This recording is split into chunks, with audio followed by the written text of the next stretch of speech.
Hey guys, welcome again to my channel, Idol High-Tech. So, ngayon, may share ako sa inyo. Ang pwede nyo, pero delikado to guys, huwag nyo gawin kung hindi nyo to sarili nakiki-wifi lang kayo.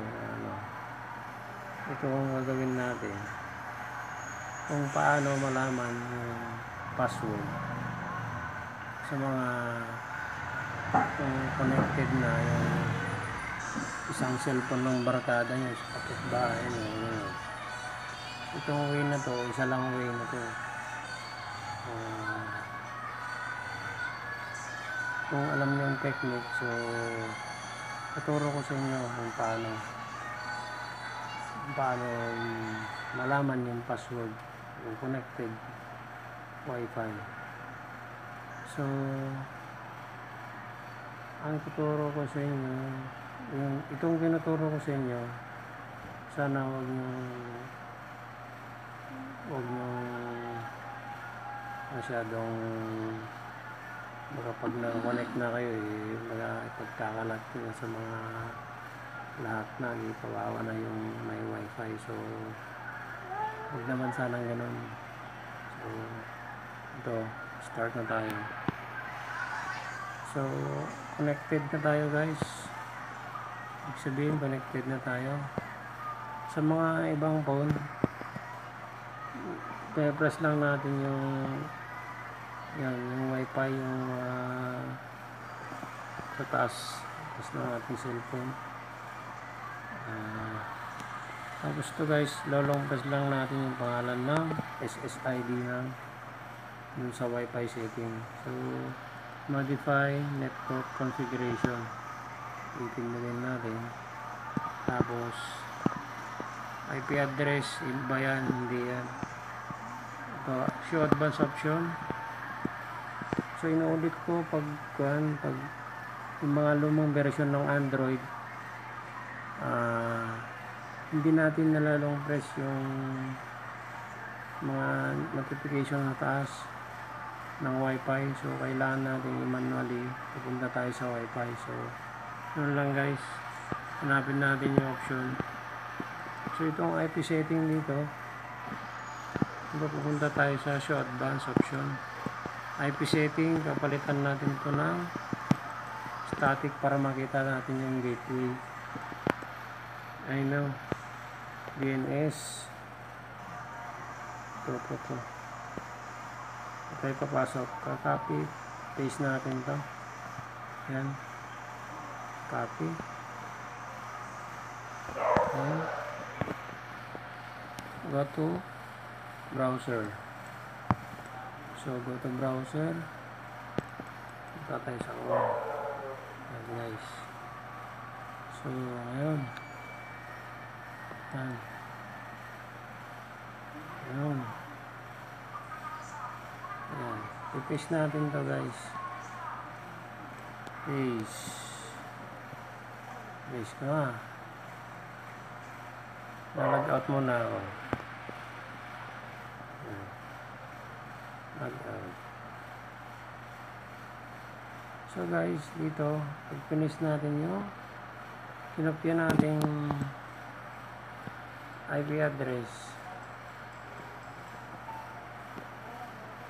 yan, makikita natin yung model ng router. Yan. So ang gagawin natin dyan, siyempre pag maglalagin tayo, kailangan niya ng username and default password. So anong gagawin natin pag gano'n? So magsisearch tayo. Since alam na natin yung model, i-search natin dito. Yan, wala ito. Yan,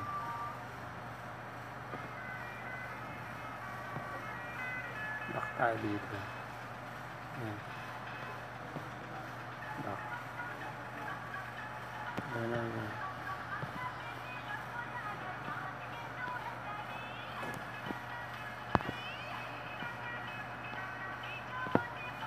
Yan guys, office ko lang, base info. Yan, yan, HG180 yung model number, ay model ng yung router. So mag-search tayo ngayon sa Google, pa-type natin yung HG180 router password.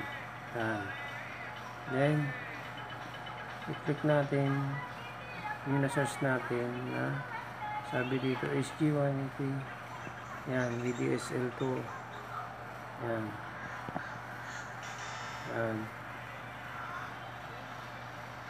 Yan, Viola. Yan.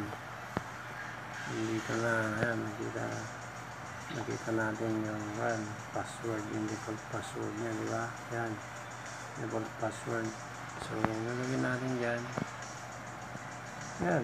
Username, admin. Tapos yung password niya ngayon mahaba, copy. Yan. Tapos, punta tayo sa yan. Sa right side sa upper, kita natin login tayo. Yan. And guys, since naka-login na ako kanina, yan. I-paste nyo lang dito sa admin. Yan, admin. Tapos dito, i-paste nyo na yung password na kinakya natin dun sa website. So, login. Yan. Lola. Yan. Ayos. So, dito natin makakontrol na natin yung wifi. Pwede natin patayin, pwede natin palitan ng password. Yan, hacking na to guys. So, dito na tayo, basic setup.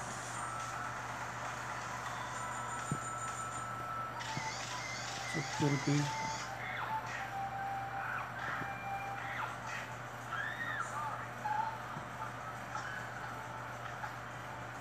Done.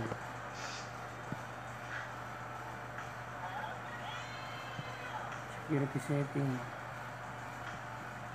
Ayan guys, nakita nyo na. Ayan, nakita na natin yung password. Ayan, password na nakikita na natin. Ayan. Ito yung kanya security setting niya. WK, PSK, WK2, PSK mix. Talagang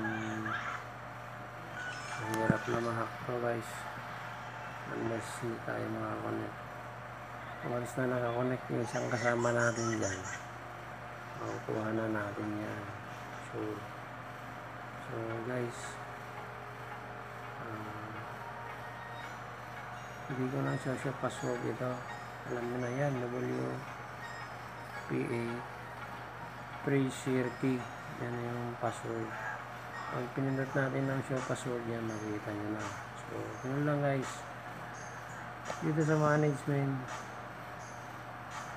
pwede natin i-reboot yan. Makikita nyo ng reboot. Pwede na natin patayin yan.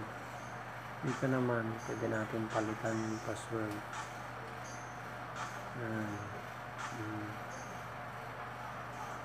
Line trace. Yan, mga tools meron din. So guys, again, good luck sa inyo. So, sana huwag natin gamitin ito. Alaman natin sa masama. Tama na yung pansarili natin. So, again, thank you. Good luck sa inyo.